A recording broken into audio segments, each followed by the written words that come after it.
Fútbol. This is one more, please.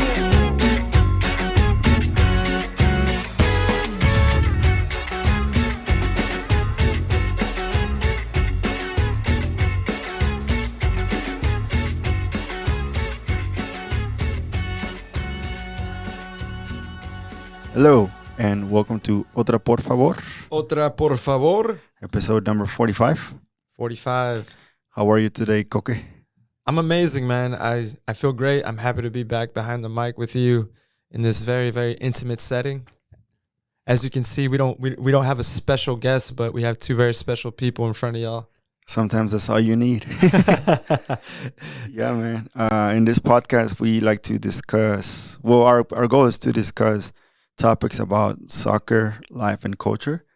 And with everything that's going on, I feel like there's a lot that has to do with all three of those subjects. Yeah, Richie and I are happy to join y'all. And as we know, Mother's Day is right around the corner. So we'd like to take a moment to shout out to all the mothers out there. This is a special episode, and we dedicate it to y'all. We're going to get into some stories about our moms in our lives and different mothers in different facets of life. But also we're going to jump into Austin FC, their great form, some controversies they're dealing with right now, Champions League football, and it being Mental Health Awareness Month. We wanted to touch on that as well. So it's interesting how mental health ended up coming around the time that Austin FC environment is dealing with that aspect in general. And we're going to touch about that later on, but it's just, I don't know if it's a timing coincidence, a destiny that was making it for a purpose to happen around this time. What do you think? What do I think about mental health being like in this, like right now, with everything's going on, like with Cecilia Dominguez and the allegations of domestic abuse? Oh man, I think it could be a tough topic, especially with anyone that has dealt with any type of abuse.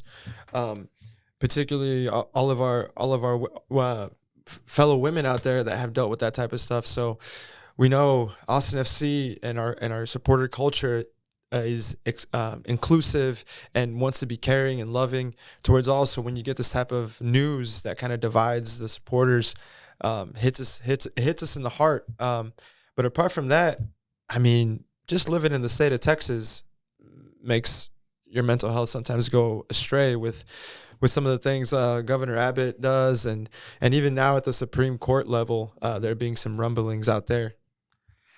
Yeah, man, we're gonna touch on some of those subjects later on, but let's talk about the most important subject of today, which is like stories about our mothers. Hey, mama. I think we all have a lot of stories to share. For sure. So if you want to get started with what's something that you remember from your mom that you know that it's endearing for you. Yeah, so I got a couple stories. One is not my actual mother, but someone that served as a mother figure in my life. I used to play club soccer in Houston in a club that was predominantly white, and it had some European people in there too. So I felt a little bit out of place, especially when we were going towards that phase of our life between high school and pursuing college, those of us who wanted to pursue it. Mm-hmm. And I was a little bit lost on the process, as I was like the first person in my family to go to college. Mm-hmm. So one of the things that I tried to do to stand out was work on my essays. Mm-hmm. And it was one of those moments where Diane Kendall, that was the name of the football club administrative. Mm-hmm. She was the mother of a player that played with me. His name was Link, real cool guy. But his mom was like 1,000 times cooler, and I'll tell you why. She was the sweetest old lady. She was that old lady that would have like the oranges cut, all nice and fresh, ready to go. Very supportive. She made very, very detailed montage videos of every player, mm-hmm. so that they can submit it to the colleges that they were wanting to play for. And you can obviously imagine what the montage of my highlights were. There were a bunch of slide tackles and headers. I wasn't a very technical player, but that's another story. We got a work done though, so that's what matters. Yeah, center defender, just knew how to head the ball and how to slide tackle. That's about all I could do. But what most importantly impacted me from her is her willingness to sit down with me and go through these essays and college applications. And she is a writer and editor in her life as a profession. So the fact that she sat down and read my essays and gave me positive feedback was invaluable. Not only that, but she told me something that I'll never forget. She said, "You're a great writer. You should aim to do more with that. You should aim for better schools too." So she gave me that confidence that I didn't know that I had in this very weird phase of life. That I think after that, I just gained a lot of confidence in my writing and my ability to express myself. So wherever you are, Diane Kendall, happy Mother's Day. Shout out. Appreciate you. Appreciate everything you did. And next, I want to talk about my mom, Reina Iris. Anyone who knows my mom knows that she's like the sweetest, kindest, most loving person, very giving, and has an amazing heart. She taught me everything. She taught me everything when it comes to hard work, dedication, being humble, and taking care of your loved ones and taking care of others. So she basically sacrificed a lot through starting her own business, taking bold leaps into becoming a business owner and running that and starting that with her own savings and pushing that forward little by little. She is a consummate professional, very dedicated and hardworking, and a perfectionist. And I kind of picked up on a little bit of those things as much as I could, but definitely the work ethic. She taught me to have the faith and just that manifesting positive things in your life with the hard work, you're going to get them. So definitely like an example of that. I'll never forget this, man. We were sitting at our small kitchen table. I had to build this model for like a book report. And it was like this model of like this little wooden stick house. And I was building it. She started helping me. It was like 1, 2 a.m. I had to go to school the next day at 6. And we finished like around 3. And the whole thing, like when we finished, it just fell over. Oh, that sucks. So we had to start over, man. We had to start over from zero. But she was like, she stayed up with me and she gave me that support. Even though I was freaking out, she was like, "Nah, this is going to be good. Don't worry about it." So, yeah, man, that's one thing I remember from my mom that I'll never forget. And she dealt with my teenage self, and I was a very kind of a angsty, angry teenager. Like I didn't like being late to things. Okay. And when she would drive me, we're talking about the days of MapQuest and having to know the directions before you got when you there. have to print out the directions. Yeah. So she had to deal with my temper. And she was always just very supportive with everything I did, and she allowed me to live a life where all I had to worry about was my education and my extracurriculars. And she always let me know that she supported me in everything that I did. And when I wanted to go to college, she would always be there for me as well. It wasn't just like, "Okay, now get out of my house." At 18, it was like, "All right, keep going." Yeah. So now I try to treat her every chance that I can. And I can't wait to go to Houston this weekend and spend some quality time with her and try to give her some rest, even though she's not a very restful person. She won't stand still. I'm going to try my best to take as many tasks away from her and allow her to relax and just enjoy the company of family. How many days are you going to Houston? I'll be there for a couple days. So I'll be there Saturday, Sunday, and I'll come back Monday. Oh, that's good. That's good. That's badass, man. That's good to have that where you're going to go and take away some of the tasks that she has. Yeah. I'm pretty sure she's going to redo whatever you did, but of course, she's very perfectionist and service oriented. So that's her love language for sure, doing things for you. So it's kind of hard for her to take a seat back, but man, I love her. Shout out, Mom, Ladies. I love you. Ladies. That's good, man. What about your wife and her mom? They're coming to town? Or? Yeah, they're coming. They're actually already in town. So yeah, shout out to my mother-in-law, Tina. She's great. I love having her around. She does very, very, she gives great gifts. And one of like the cool things she gave us is a little patio set that my wife literally uses every day now. So thank you, Tina, for that patio set. And it's just nice having her around, kind of close, and spending some quality time with her as well. So I'm going to spend some time with them Friday. That's And good. a little That's bit good. of Saturday morning. That's good, man. I'm glad. I'm glad. Yeah. Yeah, man. One more shout out to mom, Yeah. new mom, Chelsea, my sister-in-law. Okay. She just had a baby. So shout out Chelsea. I couldn't. Beautiful baby Maya. What's the name of the baby? Maya. Maya. Okay. She's adorable, man. I've gotten to hold her in my arms a few times, and I'm like, damn, look at this, man. A little tiny human being. Every time I look at a baby, I look at a lot of responsibility. I got this great picture of you, man, where you're like, oh shit. And I know what to do. Whose baby was that? Dude, At the Super Bowl party. It was one of Lita's friends. Oh, that's right. And I think that is the one that was like going to town with us on the keg. Oh, that's right. Yeah, and then but yeah, they were all carrying them around, and then I was like, let me see the baby really quick, and it was like 5 seconds. I'm like, hopefully someone repays that favor to us one day, holds our babies while we do keg stands. I know, right? They can hold my chin. There you go. But dude, I'm glad that you're gonna go to Houston. And I think valuable time with mothers is priceless. So that's good. That's good. Yeah, man. What about you? What stories do you have of mothers in your life? Dude, so I was thinking of a couple, and one is when we were in Mexico in like 1994. We liked this show called Club de Gavi. Mm-hmm. They used to air that one on Televisa on Saturday mornings, but the recordings will be on Friday nights. So I don't know, and I got this from my mom, where you knock anywhere you can until you get an answer, either yes or no, but you're gonna knock. So my mom, she ended up getting us tickets for a live recording of that show. So we ended up going to San Angel, which is where Televisa was, where it is, and going to the recording, fuimos al foro, and I think that's for the first time I experienced something with cameras, lights, and anything has to do with production. Something clicked. And I'm like, dang, this is badass. Look at you now. I know, right? And then it was cool because we didn't know about it until like 2 days before. She was like, hey, we're going to go see Club de Gavi.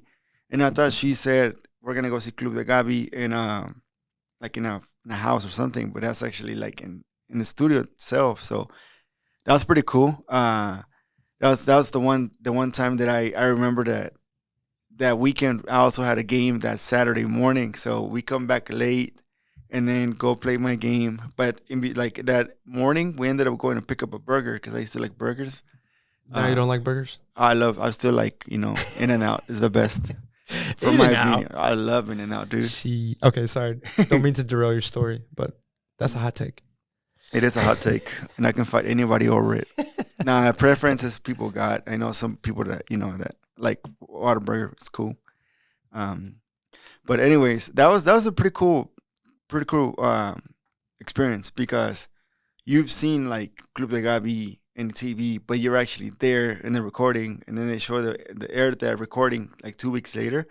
So there's a couple of times that I was spotted on TV because they pass the camera through the crowd, because all the kids are like on the floor, and the moms are kind of like in the back against the wall, just looking at the kids and enjoying them, in front of Gavi. And Gavi's like, okay, now we're gonna do this, and Gavi and her little banda are gonna come and dance. So this was a variety shows for children, or what was this? Oh, it's for children, like little skits and stuff. Yeah, there we go. That's little skits. So you were on TV at some point in your young age for like maybe 2 seconds. We need to find that footage and put it in the Louvre. I know, right? So we need to. That'll be you can see me with my champignon haircut. You had that too? Yeah, man. Holy shit! That was like the trademark 1994 haircut. I had the hongo. What's it called? Hongo. Oh my gosh, dude. Or the libro.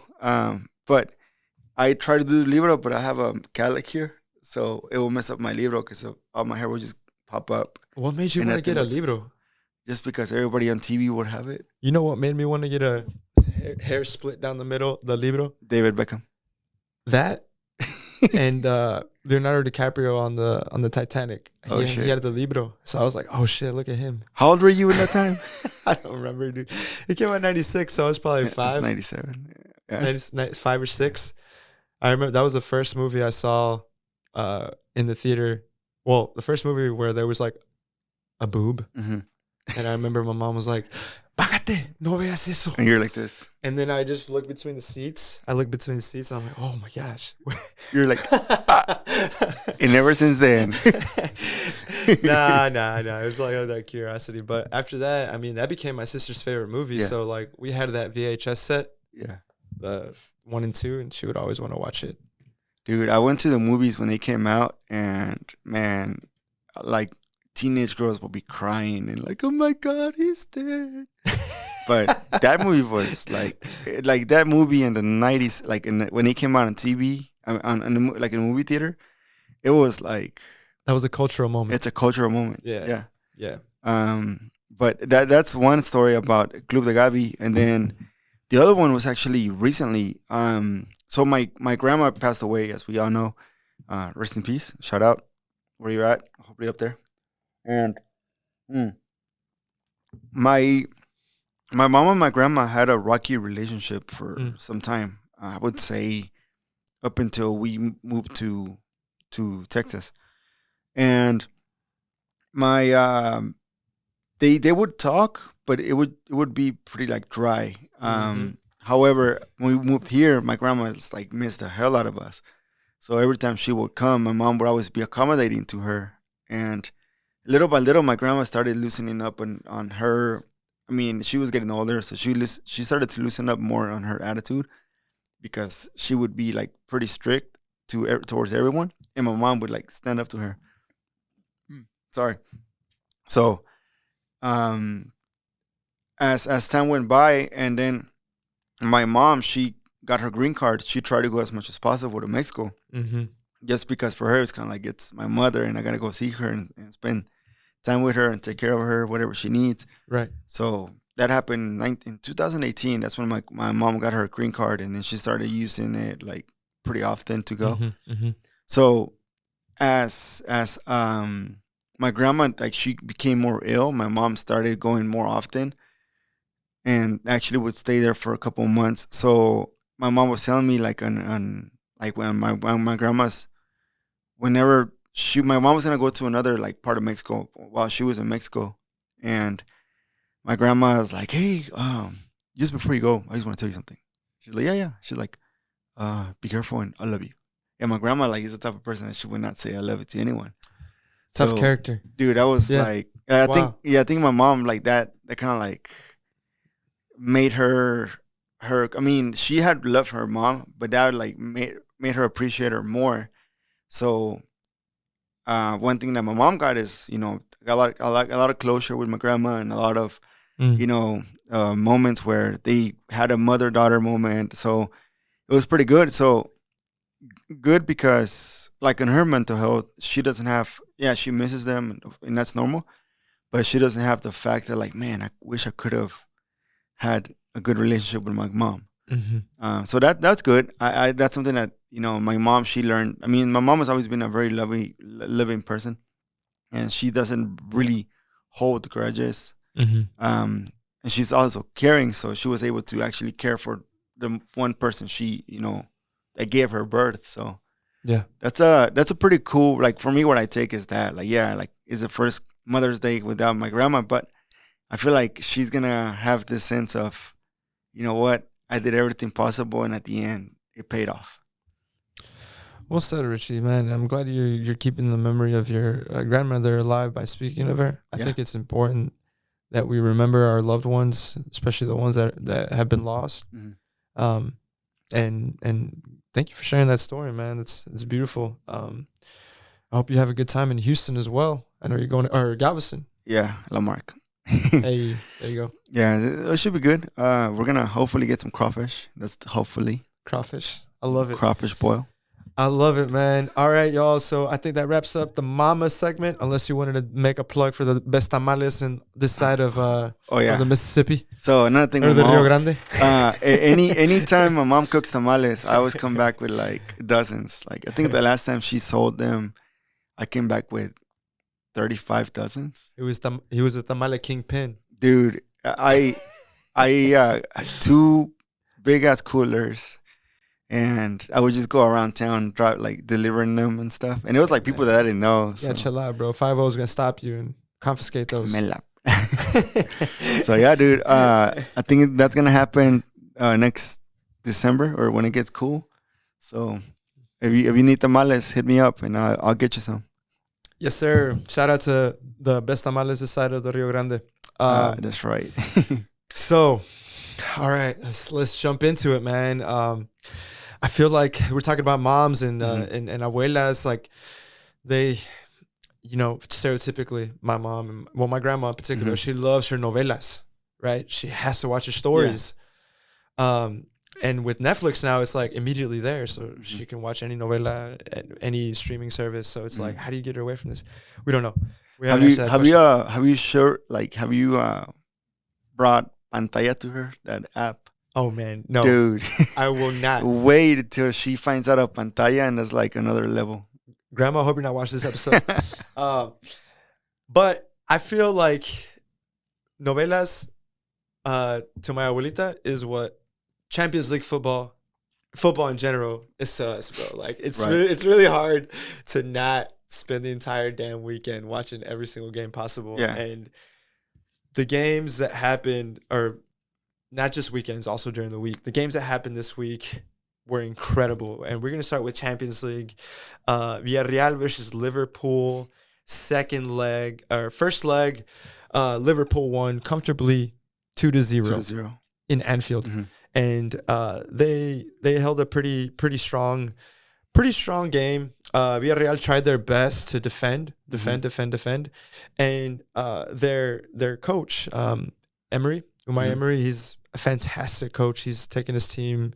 He's taken his teams through many Europa leagues to their championship. So he knows how to play these types of tournaments. Going to the second leg back in Villarreal, and I don't know if you guys know this, but Villarreal is a tiny, tiny little town. There's like 50,000 people. So this was like a true Cinderella story. The fact that Villarreal made it to here and before this knocked out Bayern Munich, this is a real team, a real contender. You may not know their starting 11, their trajectory, but man, those guys can fucking play. And they came out with it in the second leg. Immediately in minute 3, I forget the name of the forward, but he scored a goal for Gerard Moreno, I think. No, I think it's Dia. Yeah, okay. Yeah, he scored the first goal for the Yellow Submarine, and then I think right before the half ended, I think they scored another goal. So it was 2-0. Right. And the global, el marcador global was tied. At that point, Villarreal was playing Liverpool toe for toe, which was impressive. And we were giving our man Joe Gomez a lot of shit in the on the Instagram groups. But he had the last laugh at the end because, as we know, they stormed back and came back with a goal from Luis Diaz, Mane, and Fernandinho. Great comeback. And really, the lesson learned from me from that game is that you can be a good team, you can compete with the best, but if you don't have a good goalkeeper, you're not going to win a tournament. Because the first goal was un túnel. Por la cocina. Yeah. Second goal, igual. Yeah. Hey, tape that goalie's legs shut, dude. Yeah. Like, Stu could have, Fuck, dude. Stu's got enough to worry about with his knee. But dude. Yeah, man, like really, it's a shame. It's a shame that Villarreal couldn't have a better goalkeeper. But on the other hand, Emerson for Liverpool was fantastic. And kudos to Liverpool. They look a lot more composed, a lot more ready for the final. And totally different team from 2018. I don't know if you remember 2018 when they got to the final against Real Madrid, but they were destroying their opponents. Like they played that rock and roll style football. Mhm. Very, very, very attack minded, very forward, kind of like a little bit out of control, like a big machine. Now they're more mature. They know how to come back from behind, and they have added resources to themselves, like a player like Luis Diaz, a Colombian Mhm. guy that has been an amazing addition to Liverpool Football Club. That's what I heard. Like I heard a lot of the the good that Liverpool has done this season is because of the work of Luis Diaz. Um, and another thing that I think Liverpool is, yeah, they're a money a team that does have money, but they've learned how to manage their roster well. And a lot of the players, if you look at it, they're not like superstars compared to the past.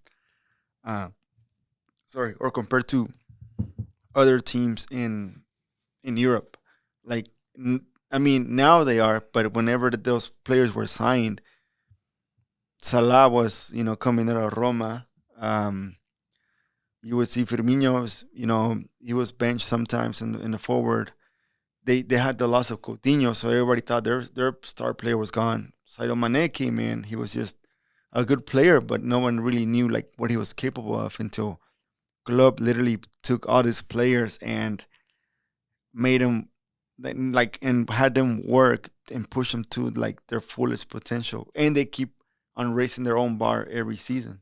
Mm-hmm. That's good, and they still have players like Henderson, Milner, that they're still key to them. They're still doing something incredible for them. I know Milner is already like in his mid 30s, right? Mm-hmm. Mm-hmm. So I mean, to continue to have an impact coming in, then that shows the trust that the coach has for you at your age. Um, Now with Villarreal, I want to say is it's not the first time they play a semifinal Champions League. They did the same in 2016 against Arsenal. That game, that team had Riquelme, Sorin, and Villarreal is known for always giving the run to those big teams.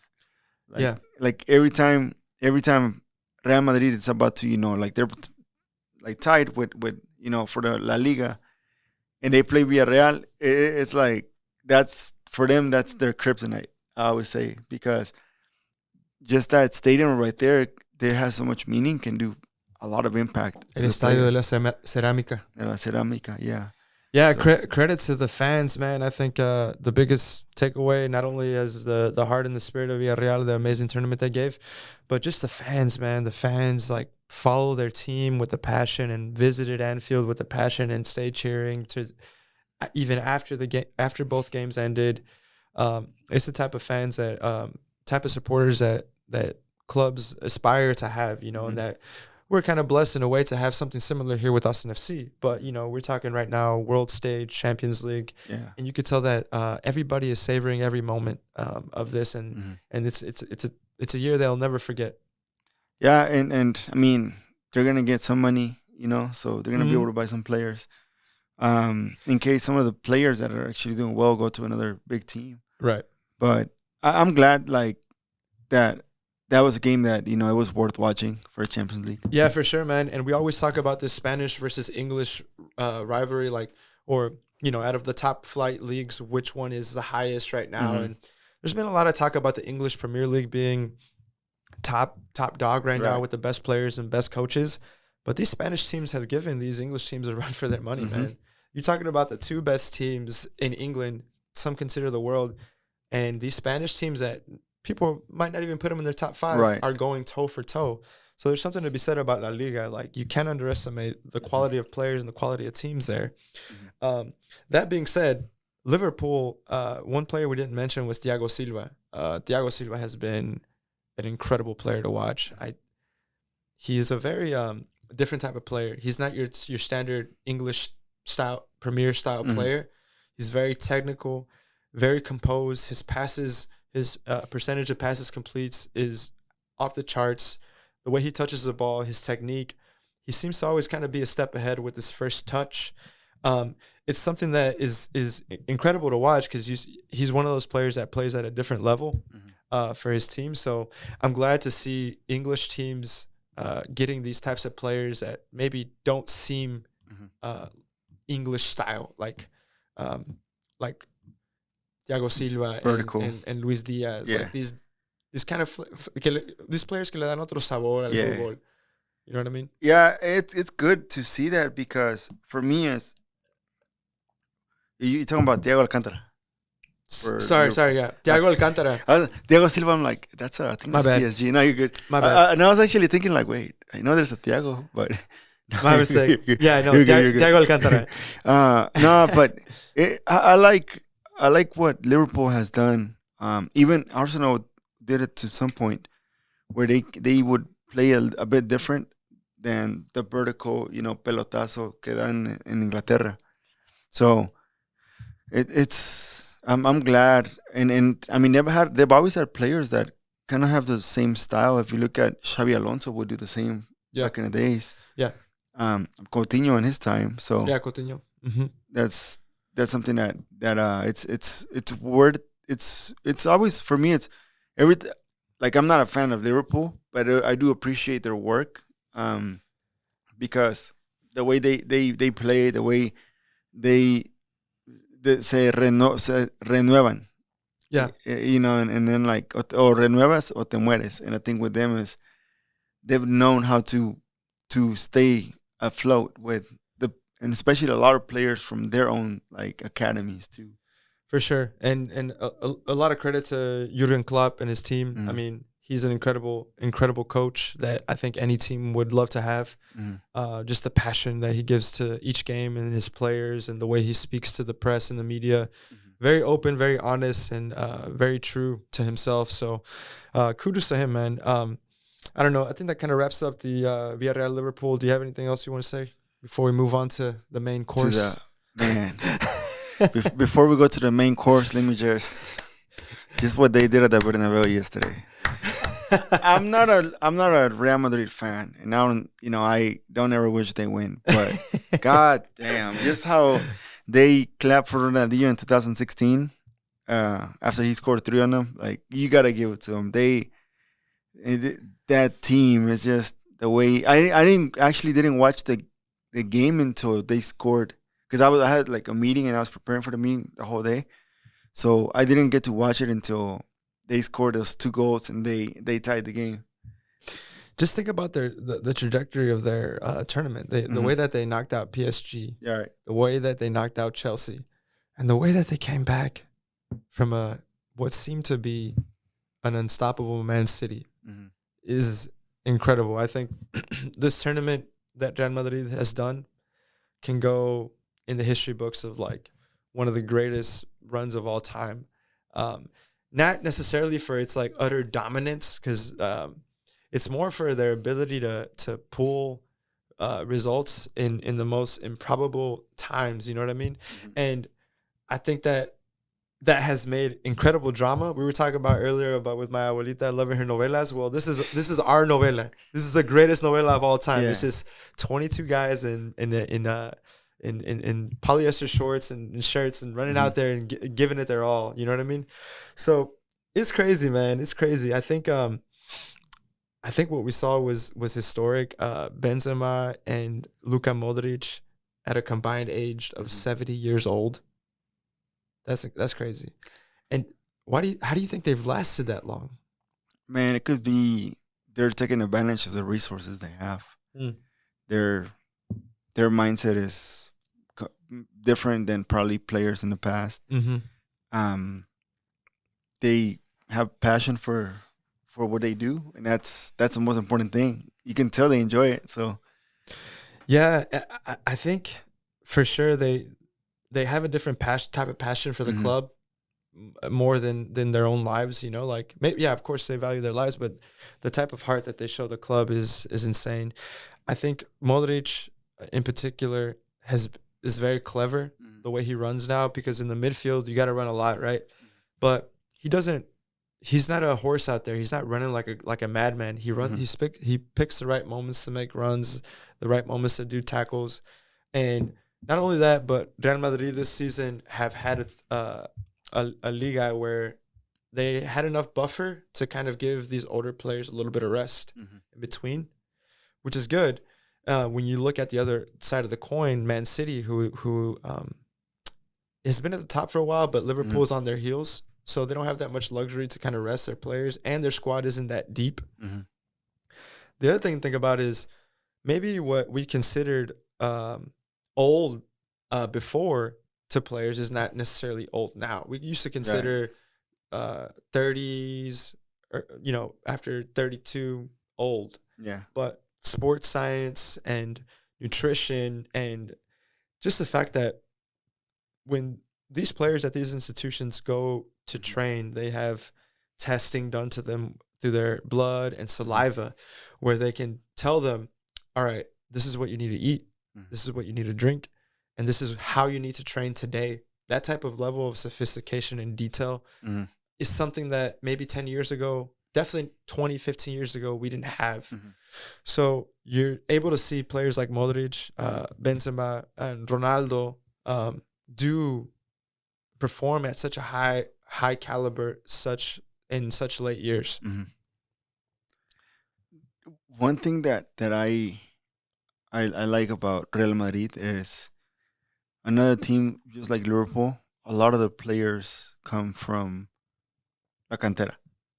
Yeah. And I think when you have players from La Cantera and you're doing something good, that shows how much dedication you're putting to your own organization. You bring your own players. And you save money by doing that because you don't have to buy a contract. You don't have to pay another team a contract, or you don't have to wait till like their contract expired to come to the team. So they're a lot of times they're in question because they're like, man, are they playing good? They're not playing good, but they know how to show up in those moments, like in the Champions League moments. They do, and unfortunately, Pep Guardiola has to live with this legacy of not being able to win a Champions without Messi. And it's tough because you look at Man City and the type of tournament that they've done and the way that they play, dude. It's a system. It's very choreographed. It's very intense. It's almost like an engineered football. It's like they have a mentality of playing, a system of playing where like you could tell Pep is really moving the pieces and does repetitions and repetitions with his team so they know exactly what to do at the exact time of whatever during the game. But it almost in this case it seemed like it was going to get him through the final. And it always does. The way that they were playing, the way that they felt like they were so superior. But when you're playing a team like Real Madrid that is almost like the opposite side of the coin, there was a Uruguayan writer named Eduardo Galeano who used to describe this type of football called heroic football. And basically what that was is it's a little bit improvised. So instead of a system, it's allowing the freedom so that true football genius can really express themselves. And it's kind of like an artistic take. So what I see in Real Madrid is more the artistic side. Like we're going to trust that our players line for line are better and we're better at playing football, even if they have a better system than us. A lot of people thought Man City was through, especially before the games actually were played. But if you look at them line for line, player for player, maybe Real Madrid has a little bit of an edge. Maybe it's more even than we think. But at the end of the day, they have players like Benzema, like Vinicius, like Rodrigo that came through in those big moments. And not to mention, can't forget to mention Courtois. He had several incredible saves. Yeah. And the defensive line of Madrid, they came through in that second leg with some saves off the line.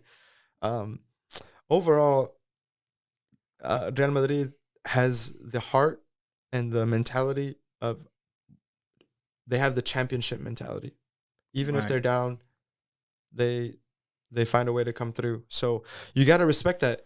I'm not a Madrid fan. I'm actually a pretty big Barcelona fan. Yeah. So these are words that I say without any jealousy. I'm actually happy because football wins at the end of the day.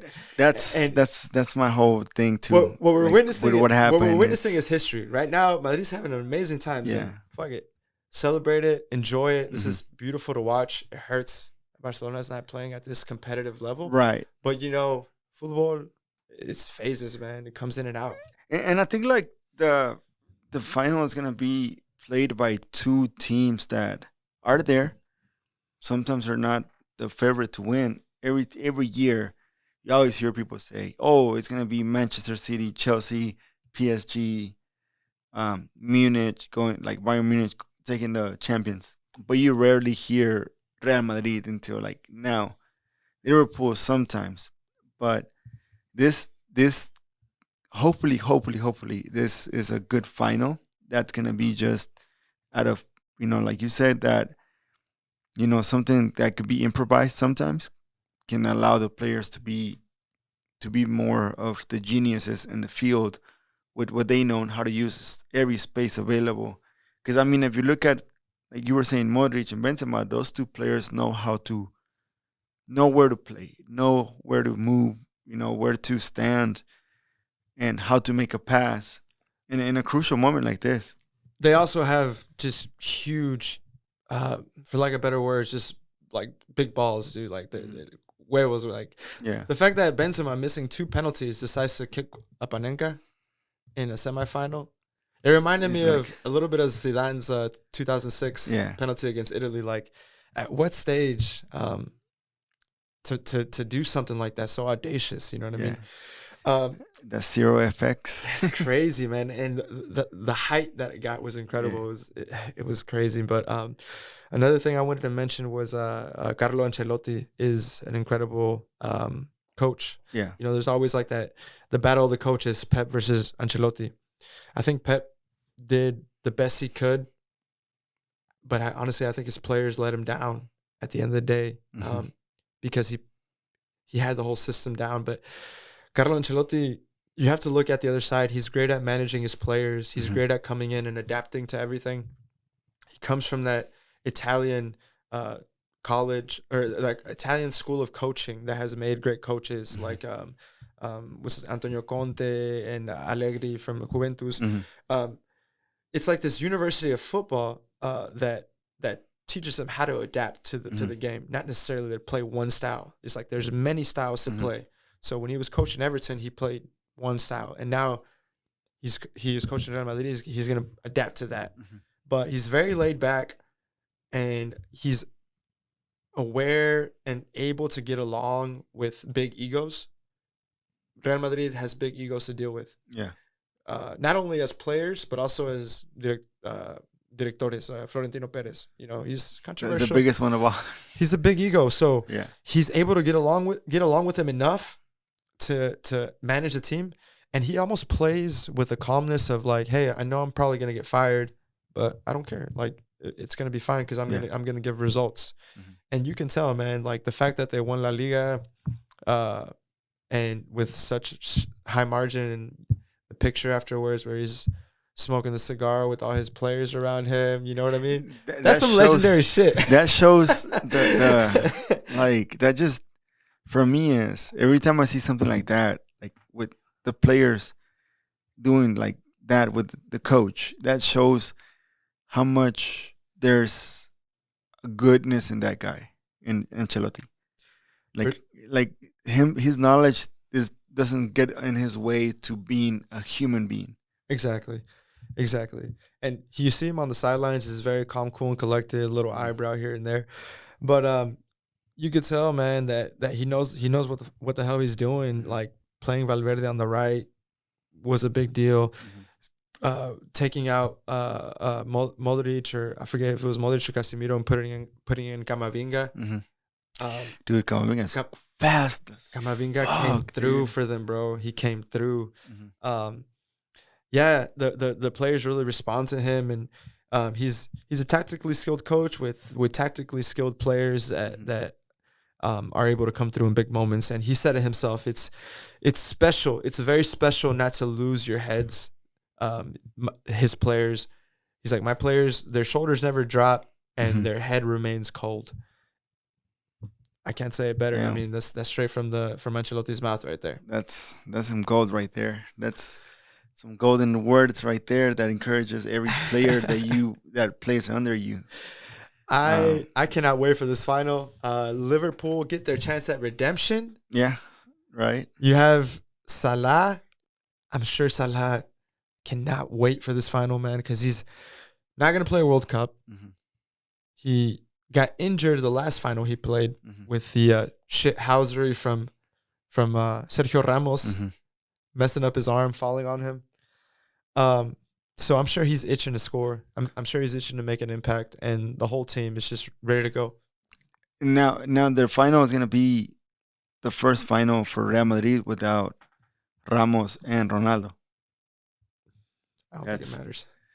I mean, no, I'm saying like it doesn't matter. But then there's another like different page. Yeah, that shows that they matured. Real Madrid has moved forward without them two. Yeah.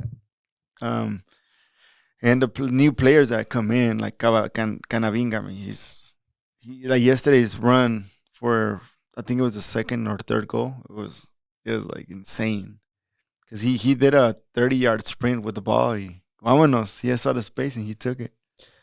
Yeah. Credit to that entire Madrid team. I was really impressed.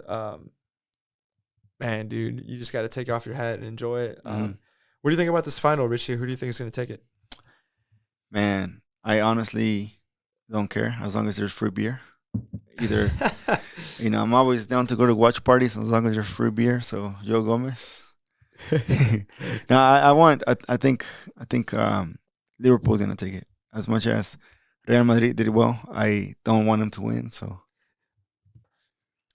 2-1 Liverpool.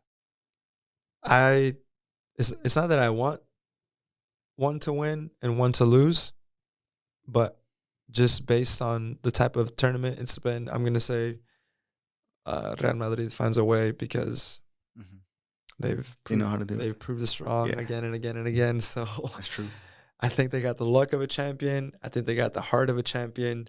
And I think that each time that they can come back like this, it just makes them stay calm during the difficult moments in a game. So that's my prediction. Let's see. May 28th at the Stade de France in Paris. Stade de France in Paris. That's going to be good. Are you going to go? Yeah, man. Buy my flight. Vete, ahí me traes una camisa o algo. Just put it on the tab of Otra, por favor. Yeah, put it on the tab, Otra, por favor. Sponsored by Shots with Richie. If you need a photo shoot, just email shotswithrichie@gmail.com. Plug your shit, man. There you go. Shit. Speaking of plug and shit. God damn, dude. Let's talk about let's talk about the last Austin FC fixture against Houston FC, Dynamo FC. This is the Texas Derby. What's good? You were there, man. Dude, tell us all about it. I got to go. I was blessed to go. Let me pull out some stuff that I remembered I wrote down.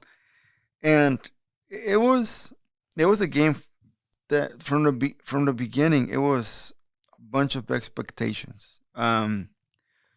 Besides the soccer part, there was also the expectation of the fans, because of what happened last time we went to Houston. And, with El Batallón, there's some shit that happened.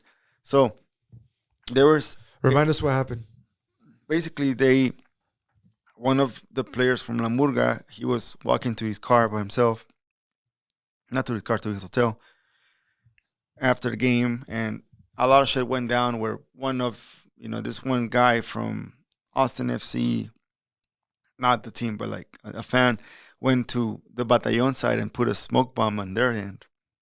So that pissed them off, and then they started shit coming to the other side where, the Los Verdes and La Murga were. And there was a couple of fights there in the stadium. After that, things were heated. Dynamo won 3-0.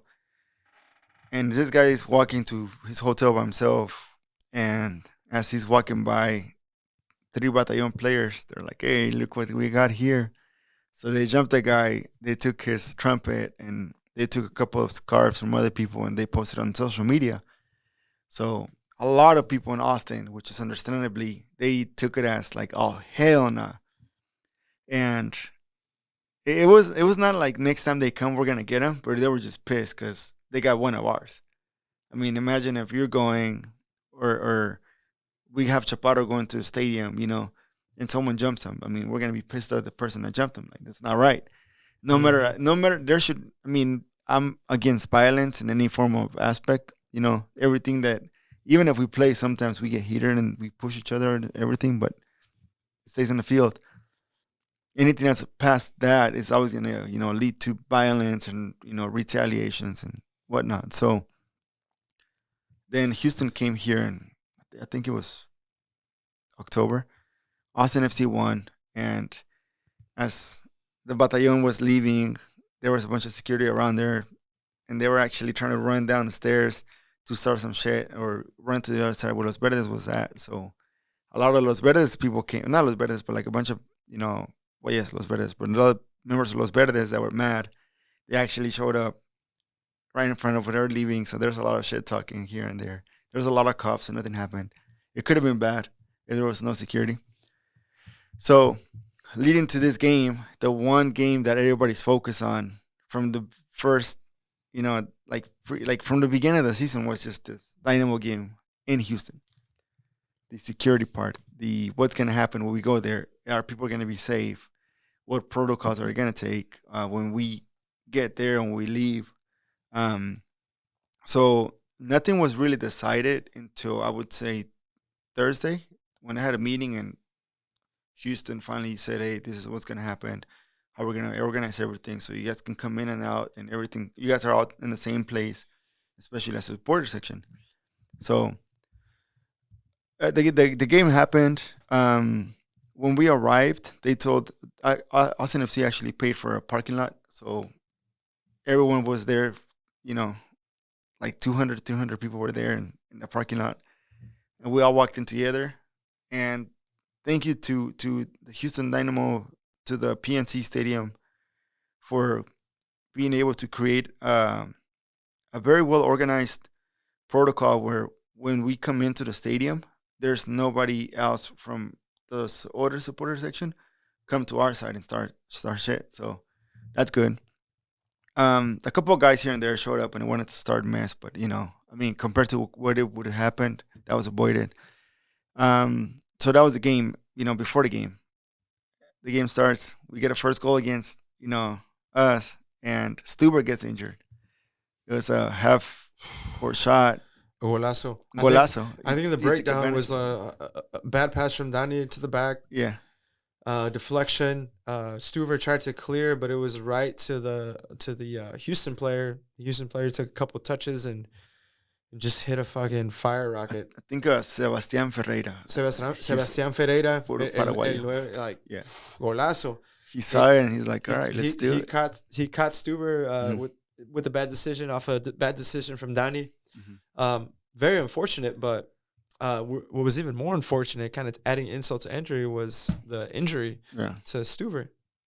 But Tarbell was able to come in, right, and save the day and actually put a pretty solid performance. Yeah. Enough to create a little bit of a stir in some of our supporters, fellow supporters, and whether they think Tarbell has enough game to compete with Stuver, which we don't have to get into that if we don't want to, but I'm just glad that we have the depth for someone to come in. Yeah. So that's good. I mean, when you have a good keeper, good keeper, that's always good. You always want competition. You always want competition. Yeah, for sure. And healthy competition. Healthy competition and as a goalies. Right. And speaking of healthy competition, we don't condone violence whatsoever. It's a shame. I'm from Houston. I was born and raised there. I'm embarrassed that these fans is what some people associate with Houston. Mm-hmm. Because when I think of Houston, I think of a city that's diverse and love and just a bunch of people coming together from all places of the world and living in one place, in one city, and feeling that that's their own. Mm-hmm. But the violence and like the shithousery, like it gives Houston a bad name and it gives football a bad name. Mm-hmm. And it makes people associate Houston and soccer with violence, which is something that we're totally against. Right. There's going to be some shit slung back and forth, but it's part of the game. It's Yeah. nothing personal. It's nothing like enough to react violently. So that's a shame. What we do want with against Houston, against Dallas, is healthy competition. Yeah, a good game. We want our state to Banter, but yeah, you know. we want these games to be good, like exciting, and that's kind of what we got for this game. Dude, so as the game was going on, after Houston scored, man, it was just they kept on coming and coming. Austin FC's, morale was a bit down, but then they started picking it up after, once they had the ball and they took it away from Houston. They started creating chances in the first half, and I was like, I was talking to one of the I think it's Orlando. He works for the team, and we were like, dude, if Austin scores like before the first half is over, it's gonna be a different, like completely different game. Second half, Dani Pereira comes out with this beautiful shot that it's just like the way it went in the goal is a little awkward because it was a rebound, from the goalie, but the way he made the run and how he stepped in and the way he shot it, it was like, I think it's the way he contorted his body. He adjusted himself in the air just to get the right touch on it. Yeah. Which wasn't the greatest touch, but enough to get past the keeper. Right. And someone actually snapped an incredible photo of that, and I think it went viral. Someone said, "Put it in the Louvre." Yeah. Put it in the Louvre. But I think that guy was in France, and he actually ended up putting it in front of the Mona Lisa. So that was real. That was in Photoshop. Yeah, that was real. Holy shit! Kudos, yeah. Hey, kudos to that guy. Hey, Austin FC worldwide, baby. I know, dude. I saw it. I'm like, oh shit, that just happened. Like I was looking at it and I was like, it's Photoshop. I'm like, oh no, it's real. Like, goddamn. But man, and kudos to Finley for being able to step up during this Cecilio absence and give better performances over time. He put in that cross to Dani Pereira for that first goal. But if you look at it, like, it's Finley, it's Lima playing better. It's Gallagher playing a very good left back, giving Komanich, competition. And that brings depth because now you got options. Hector Jimenez came in. I don't know if he came in second half or not. I can't remember. But it's just the team looks very well composed. The players physically, they are. I mean, you can just see it in the field, like right there and there. They know what they went through last year, and they turned all the shit that happened into stones and build a castle with it, or building a castle with it. Absolutely, they've been able to take advantage of a full off season together and working the system. And I don't think any player has shown it more maybe than Dani Pereira. Being able to be such a young player, to understand the system, to contribute, to be able to win that starting spot. But not only that, to continue to get better over time with the way he touches the ball, the way he's very sure of it, mature beyond his age, and now to get his historic first goal for the club is incredible to see. He was our first drafted player. Right. That's the type of stuff we want to see. He's kind of like our hometown boy, you know what I mean? More or less, he's Venezuelan, of course, but Austin FC, man, is in his blood. Like his blood is verde. So it's awesome to see that and to see such a good form that we're having after that little bit of a speed bump we had in San Antonio. Right. Drusi, just keeps on coming through with his game. Oh yeah, he finally got he also got again on the best player. I think best player of the month. Not his first time voted best player of the month. Yeah, but that goal was beautiful. Oh yeah. After the goal went off, the stadium was just all Los Verdes and La Murga. Like it was just nothing but dale, hey TX. So they're in good form. They're second place in the Western, and there's unity among the players and the coach. Actually, Josh Wolf came out and he celebrated with the fans after the game. Yeah, really great to see that. The head coach coming out and respecting what the supporter groups do as a traveling group and acknowledging that their importance and how that drives the team. So it's cool. It's cool to see that, and I loved. I don't know who it was. One fan got in his face and was like, "Next time, wear verde. Well, you need to wear verde." I was like, "Damn, dude, you could tell that guy was feeling good." He was like, "They're all like they're all lit, man." It was. Then everybody was doing Pollo FC was there too because Trevor. Shout out to Trevor. He actually got COVID, so he couldn't travel. But Pollo was there, and that Pollo was like having a day of his life because everybody's doing shots from his mouth. Boyosi is not a person. It's a little. It's our unofficial mascot. Right, unofficial, official. Just so y'all don't think people was taking shots out of people's mouth. Dude, so it's a plastic chicken. It's a plastic chicken, a green plastic chicken, and you see people pour tequila like under and a little, I would say a 2 ounce, enough to where you can do a shot, and you see people just go. I don't know, like hopefully nobody got COVID after that. Oh god, don't even want to think about that. But that's crazy. I'm happy that the road trip was amazing, and that y'all had a great experience, and everybody was safe, and there wasn't any violence or any threat of violence for the most part. There was one instance, but it was avoided very quick. People reacted quick, so which is good. Right. And hopefully from our side, whenever someone comes, they come. Like we know how to behave as well, For sure, it goes both ways. Respect, and ability to be good hosts goes both ways. So we got to continue to do that for all the visiting opponents that come as well. Yeah, we're gonna talk shit. We're gonna like scream this and that. But at the end of the day, after the 90 minutes is done, I'd love to have a beer with any supporter. You know what I mean? Yeah, man, it's always good. And speaking of like having beers and everything that happens, there's times that we enjoy moments, and we enjoy this moment as a team and supporters.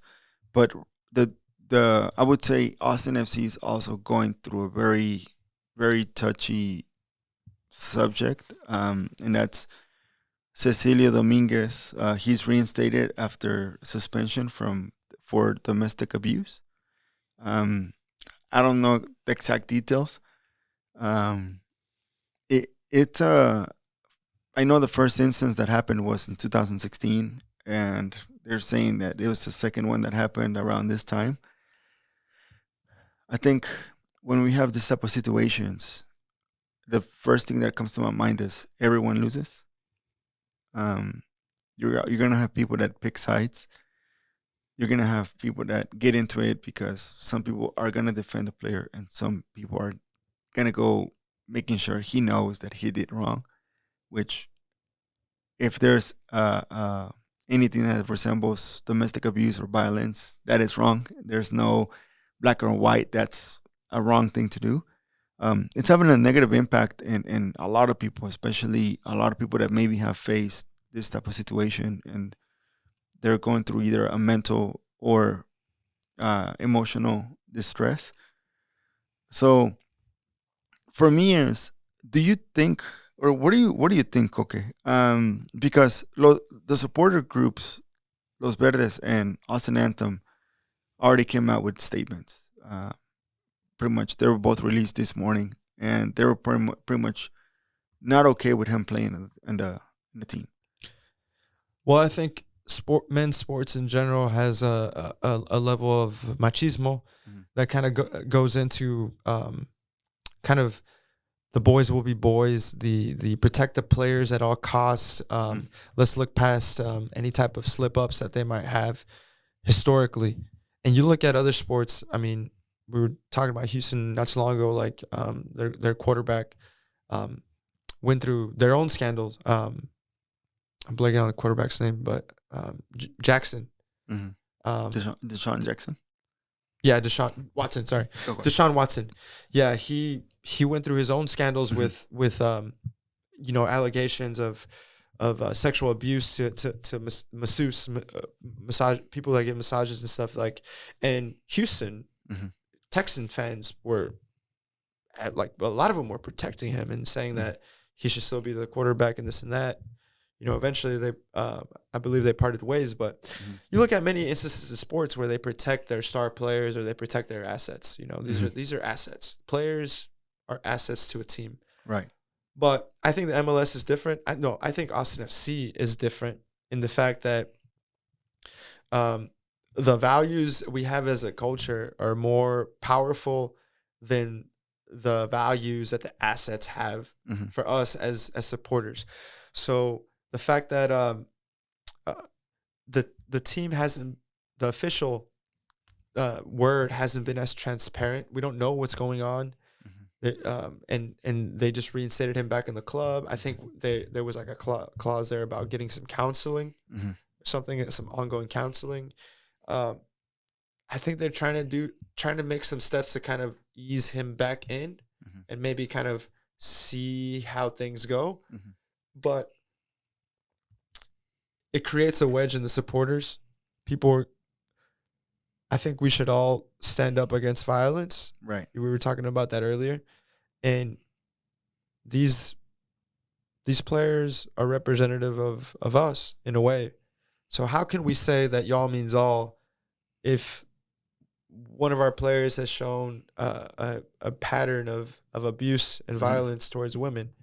How could we have our women's back and still support this player? Those are the questions that we got to ask ourselves.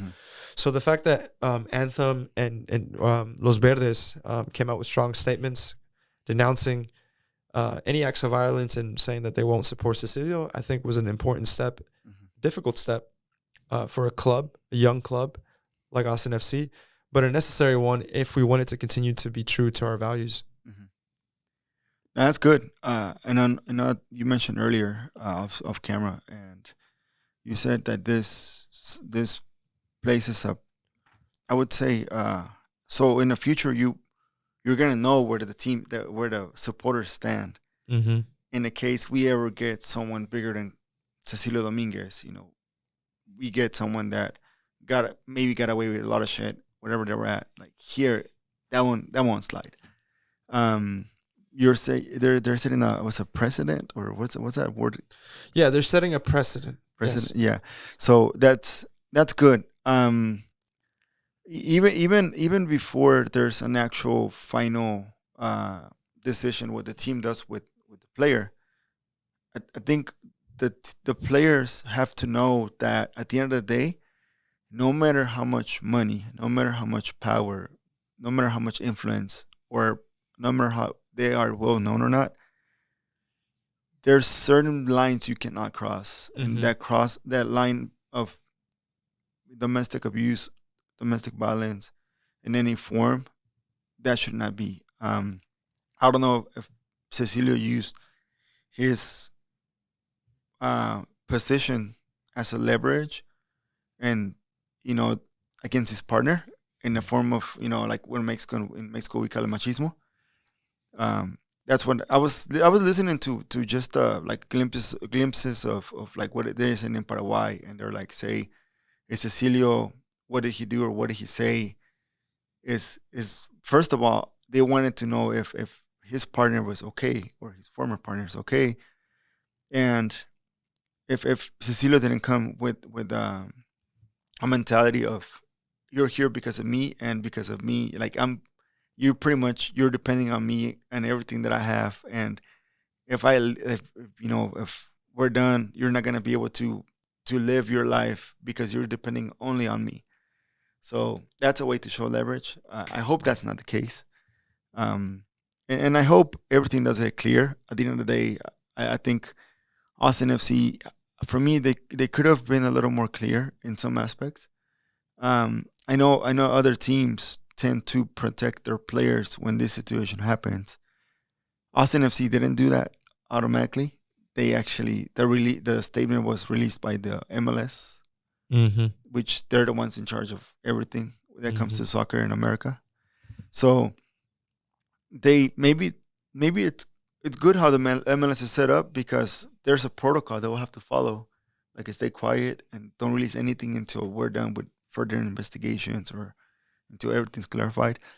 But as we said, regardless of this anything, like I really, really hope that that there's a learning lesson, and I hope that the best is always going to be for Cecilio's partner and his son at the end of the day, because just as Cecilio is going to be affected on the pitch whether he plays or not, the ones that are also going through this because of what could have happened are his girlfriend or ex-girlfriend and his son. Like I don't know what is going on through the mind of, I don't know how old Cecilio's kid is, but what's going on through his mind, seeing everybody talk about his dad in a negative way because maybe his dad did something or not. I don't know how that's gonna affect him in the future mentally. Um, and for me, I really hope that they are able to find help if they need help. They were able to get the right counseling if Cecilio needs it. I'm also a firm believer of second chances. I grew up with the word redemption, Mm-hmm. and I believe redemption is it should be for everyone. Some instances, I don't think people deserve redemption, but that's another story. However, I hope Cecilio can learn from this, understand that you have to be careful. Yeah, not only that, but it can't just be words. It has to be actions. And it has to come from everybody, from us as fans, supporting and backing up our vulnerable. Anybody that's vulnerable, Mhm. or in this case, or the women in our lives and women out there, just supporting them and showing that through the actions that we're willing to speak up and stand up for something that we know is wrong, and not Mhm. just fall back to the easy route of be like, well, there was no crime committed or there was no this and that. And from Cecilio's side, if he truly wants to get his spot back, Mhm. there has to be some significant action on his behalf, Mhm. showing um, showing that he's turning a page and um, trying to learn and grow from this and move in the right direction. I don't know what the answer is. I don't know what that could be, Mhm. but it can't just be getting back to work, because he has clearly lost the support of many people, Right. and unfortunately, he's also competing with a decent player. We were talking about Finley earlier. Mhm. He's playing well. Mhm. So why would a club want to just stir the pot? Maybe create some locker room division. Hopefully not, but Right. why would they want to do that? I don't know. But it Right. seems like the players, for the most part, well, the ones on social media have kind of backed Cecilio a little bit, or are happy, or like liked one of his photos. Mhm. Don't know what that means. I'm just speculating here, but hopefully, hopefully Austin can get past this Mhm. kind of dark chapter Mhm. and continue to give good results. We have a big game ahead of us against LA Galaxy on Mother's Day. We both won't be here. We both won't be here, but we'll be watching the game on Well, TV. for sure, we'll be giving our take. Yeah, man. I hope this Cecilio part does. So far, the players haven't really been affected on the pitch, which is good because yes, this is going on, but not all the players are involved in this. It's just one player. So hopefully everything goes well on Sunday. And if people want to speak their mind out, that's fine. That's fine. But it also has to be out of respect. Right. Look, that's for sure. Respect people's what people are going to say. Sometimes it's not going to be what you want to hear, but man, we can only understand to our capacity of things. We can only express ourselves to our capacity of things. And that's something that we see in so many things in our lives when it comes to like politics and controversial topics. The lack of respect on both sides, where you can kind of just immediately throw someone in the garbage just because Mhm. they have like a bad take, and you kind of lose the dialogue between that can happen to try to understand each other. And I know there's some things that are kind of really ignorant and hard to hear, Mhm. but I don't know, man. I think we have to look at ourselves in the mirror and know that the only way we can move forward is if we work together. So yeah, Yeah. man, I hate to close out the Austin FC topic with that. So I'm just gonna say that I hope that they kick LA Galaxy's ass, dude. They got Chicharito coming in. He's not as hot as he was at the beginning of the season, Yeah. but he's still the little P. He knows how to show up. Yeah. But we have our own guns. We have Drusi, MVP. We got Let's go. Ruti. Ruti. He's scoring. We also have Finley. We have Danny Pereira. That, Pereira, El Gallo. he got it. Actually, that's the other gallo because the first gallo for us was Nah, Nick Lima. And Lord Rodney Redes. Ronnie Redes. Man, that dude is. Send him back. There's one player that I'm like, dude, you have not done shit. It's Ronnie Redes. Come on, man. Do something. Do something, like anything, dude. I'm like, at this point, I'm like, are you doing it on purpose, bro? Yeah. But yeah, man. What's the score Sunday? I think Austin FC takes it 3-1. 3-1. I'll say 2-1. 2-1. Chicharito's gonna score. I do think he's gonna come through. I do, but I also know that Drusi's gonna score 2, or he's gonna score 1, and then Drusi, the goals are gonna be between Urruti and Drusi, and my dear friend Cascante. He's gonna get his big fat beautiful head on it. Hey, but wait until I'm like there. Don't score. Just wait till the 22nd. So we can. I've been working out, so I'm waiting for that moment. Speaking of moments, and another thing that we are now going through is mental. How do you say it? Mental health awareness month. That's May. There's a cool thing. La Murga there. They posted a picture of a video of one of the members speaking of depression and anxiety. So in the past that would be deemed as wrong, and that would be deemed as you're crazy. How can you say you're sad, or you're anxious, or you're depressed or stressed, which actually turns out that is the one common. Those three right there are what causes a lot of problems in our country or in the world now. Can you share a difficult moment like you have faced or you're currently facing, in which you're going through mental health, stress, or anything that's messing up with your psyche?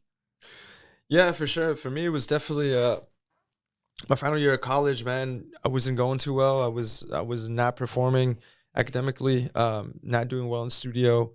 I went to design school here at UT, and it's difficult when your work starts to suffer there, because design school, architecture school, you're constantly in front of a panel and presenting your work. So it's very evident when things are crumbling or falling apart. And for me, it was kind of a mixture of that, my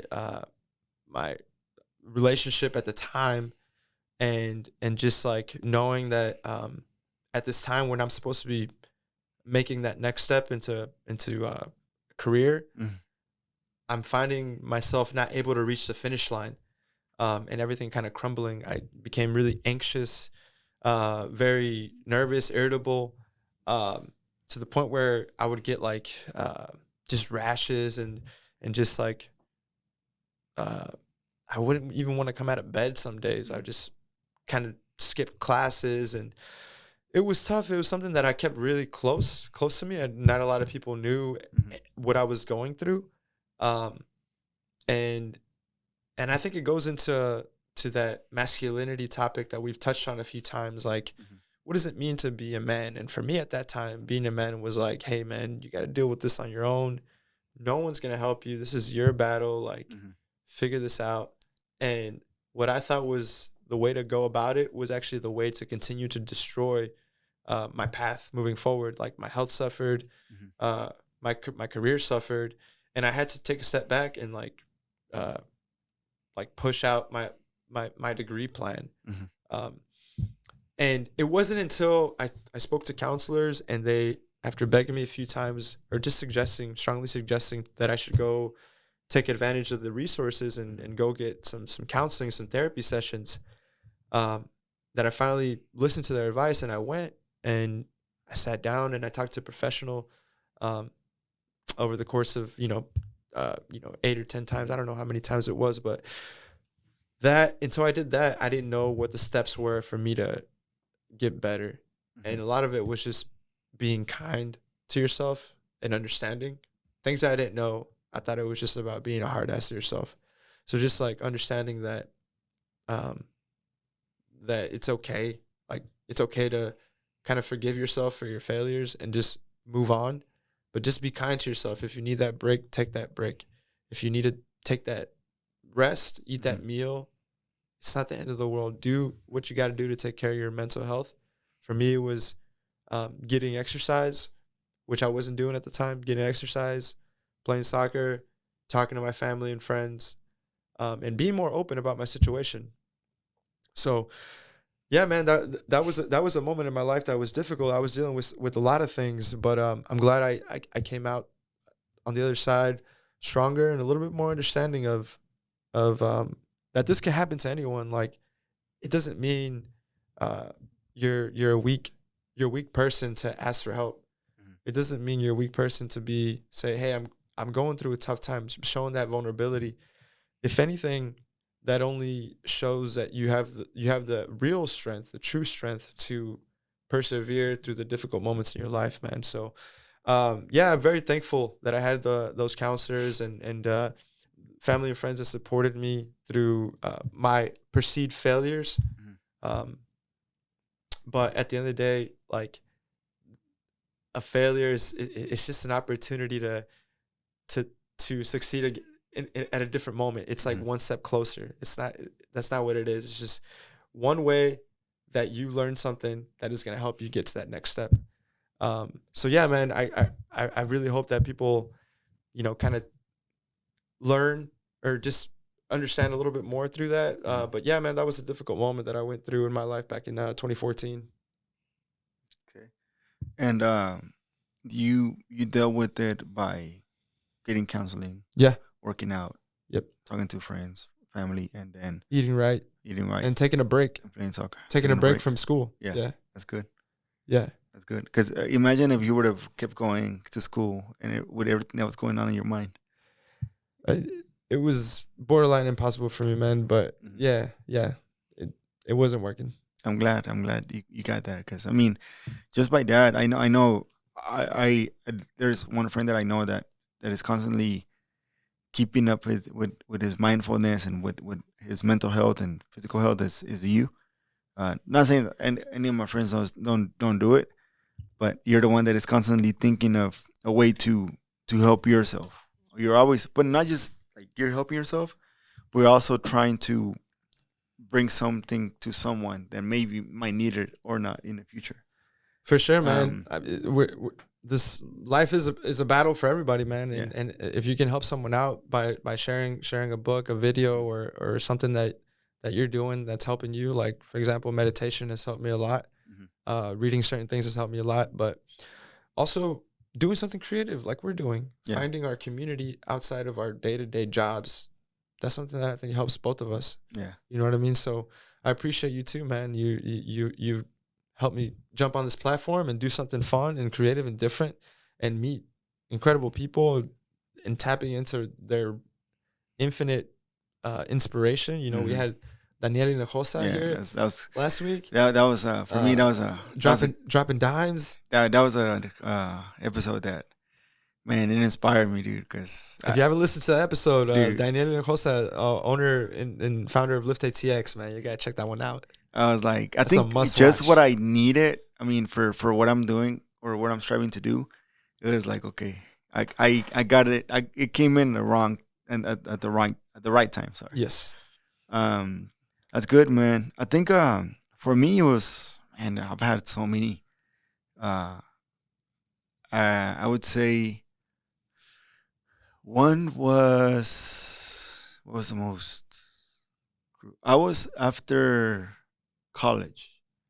So during college, I was living with my parents, and then everything for the last semester, up till I graduated, everything felt like it was going good. It felt like, oh man, it's going great. Like I'm doing good in school, and then I had a girlfriend in the past, and then also about to graduate, so you're motivated by that. So everything, it's coming out great. Barcelona wins their Champions League that year. That always helps. And I used to like watching wrestling a lot. So The Rock even came back that spring. So I was every form of aspect, I was hyped up about everything, and then like Don Omar dropped Danza Kuduro, which is a very good song.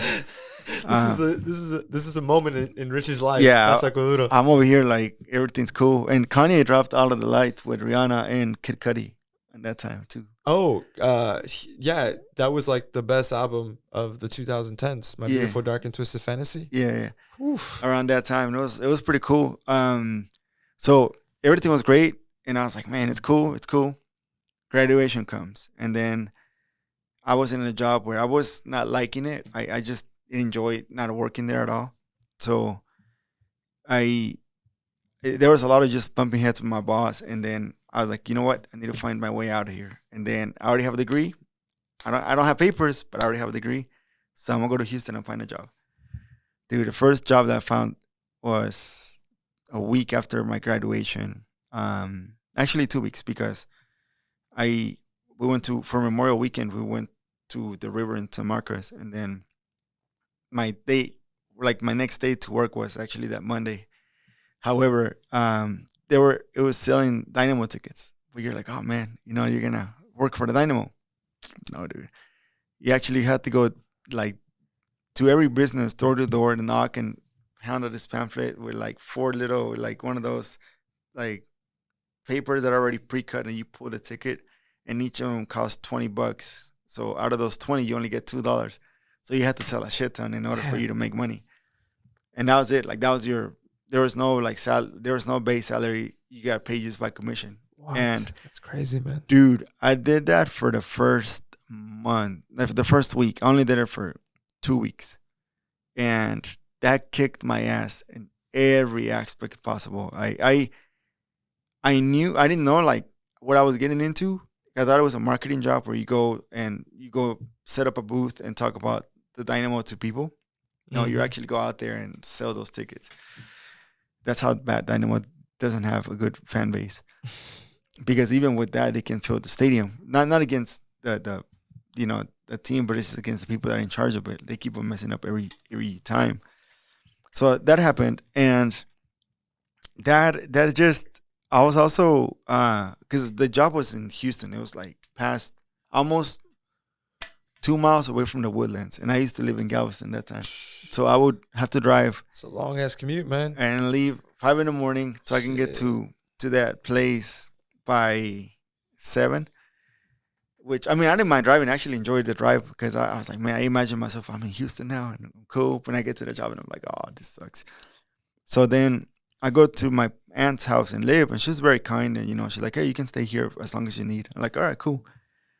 But she asked me like one day, like, how's the job? And I'm like, I'm struggling. And she's like, what are you doing? And I was like, I'm doing this. She's like, Ricardo, you risk like your other job that you didn't like to come to this job that you don't like at all. Like you went from bad to worst. And I'm like, yeah. And then she's like, well, you've been applying. Like, I started applying. I've been applying, but this is the first job that I can get. So I was excited. She's like, nah, I understand. It's your first time. You're gonna get a job. So luckily, someone called me, and I got hired in a law firm as a bookkeeper and also a paralegal, like more so just translator for immigration cases.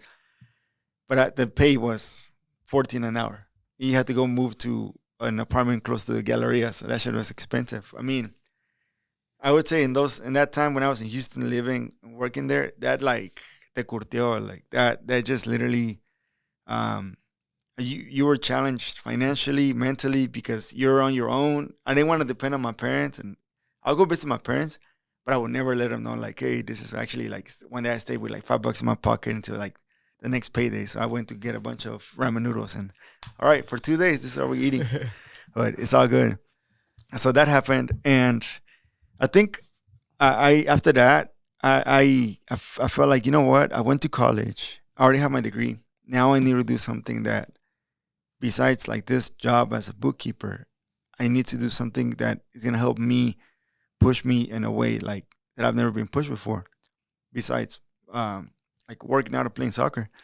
So that part has never really been like a thing. Like, I hate working out. Like, I enjoy it, but I started picking up the guitar, and that was like a completely different new world for me. So that humbled me, because I went from like not having any coordination with my hands to actually playing a song in a month. Wow. and joining a band like 3 months afterwards. So it was one of those things that I mean, then I started just doing like more church things. So back then for me that was beneficial. Mm-hmm. Uh, and I would say even if people want to go to church and I don't agree with church, but if they want to go to church and church is something that helps you, go for it. So in that time, that was what I ended up doing. It's just like, okay, push myself to do something different. So now every time I get out of work, I don't just go home and watch TV, but I'm actually gonna go somewhere else and do something that's gonna benefit me. So I think that's why every time I have one job, I can always do another job and add another like thing here and there. So yeah, man, like from that, like that moment was just it was a harder break moment for me because if I didn't, I could have gone back and lived with my parents, but I would have been in the same situation. I would have, just gone back to the same job, not experienced Houston the way I experienced it, not experienced living by myself the way I experienced it, not experienced life the way I got to experience it. I for sure got a lot of tools and resources that I needed mentally. So when I moved to Austin, I for sure didn't have to think about like anything happens here, I'm going back to Galveston and I'm gonna stay here. So I mean, there's problems that happens every time, but for me, it's like, okay, I'm here, I'm gonna deal with it, but I'm also gonna deal with it with the people that are around me here. And like for me, whenever I have a situation, I talk to you guys and whatnot. So Mm-hmm. I think that's what I've done is every time there's something that happens, I always try to find something different to make things work. But Hey, man, that's like true to who you are, man. You always find something different to make things work, and that's one thing that I've gotten. The more I've gotten to know you, just hearing your story, man, it's incredible. And you know, you started off with the story of you going to the recording of your one of your favorite shows at 4 years old. yeah, Life hit you with some hard moments in Houston. yeah, Now you're on this platform, Otra, por favor. You have this photography thing going on. You got like 1,000 projects, like at the tip of your fingers. It's just crazy, man. Like it just goes to show you that life. People think life. Sometimes people are like, "Why isn't my life like a linear path?" But it's never linear, man. It's always spiral. Mhm. And hopefully, if you're doing the right things and surrounding yourself in the right environments, it's an upward spiral, yeah. not downward. And no, actually, and you're right. I think anytime like anyone that that I would say if I would recommend is the first thing that you have to look at when it comes up to your mental health is who are you surrounded by Right, and what are they doing to help you or bring you down. right. That's the first and foremost question you gotta ask yourself. Or if you're surrounded by people, or if you don't want to be surrounded by more than like what you can handle. Yeah, and a lot of it is just being honest with yourself and keeping yourself accountable. Mhm. For me, what has helped me in the past is writing, journaling, Mhm. you know, writing the difficult situation I'm in and where I want to be, what's going wrong in my life. And sometimes when you write things out, you can kind of see it because when it's all in your head, it's the hardest thing in the world to try to figure out because your head works in a million different ways. But when you talk it out with someone, Mhm. when you write it down, and then you can look back at this and go back to this conversation or back to these thoughts, you can see literal progress if you're keeping yourself accountable. Um, and really finding some type of purpose, some type of tribe. We're human beings. Yeah. Our nature is to find our tribe. Yeah. What is that? It could be, for us, it could be the guys we play soccer with. Mhm. It could be the guys you do creative stuff with in La Murga. Mhm. For me, it's like, my project team, it's just about finding that purpose in your life, something that makes you feel good, Mhm. that makes you feel like you're being yourself and that you're doing something that you're proud of. Mhm. Um, those types of things can help you if you're going through anxiety or depression or difficult moments in your life.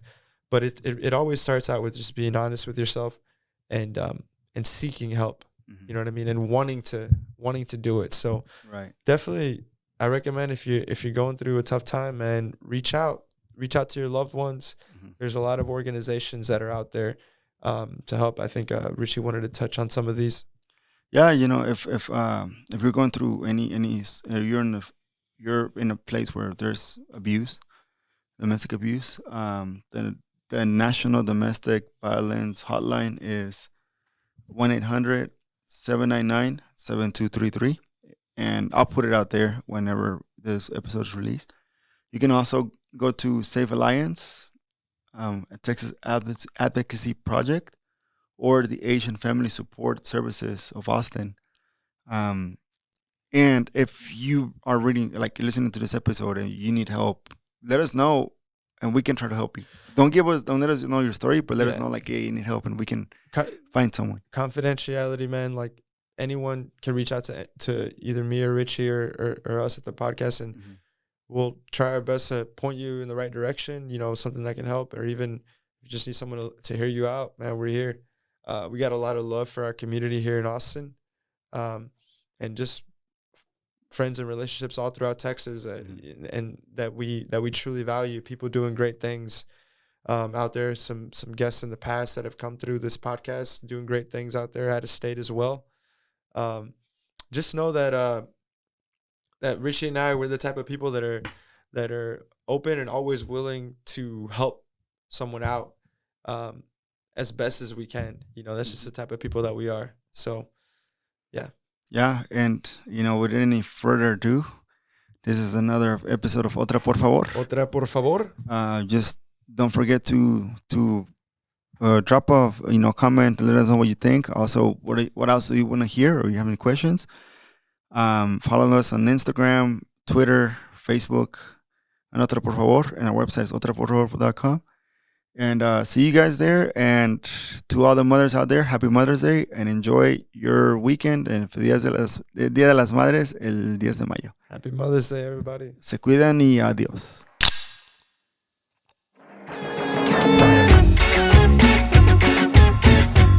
Esto es Otra por favor. This is one more.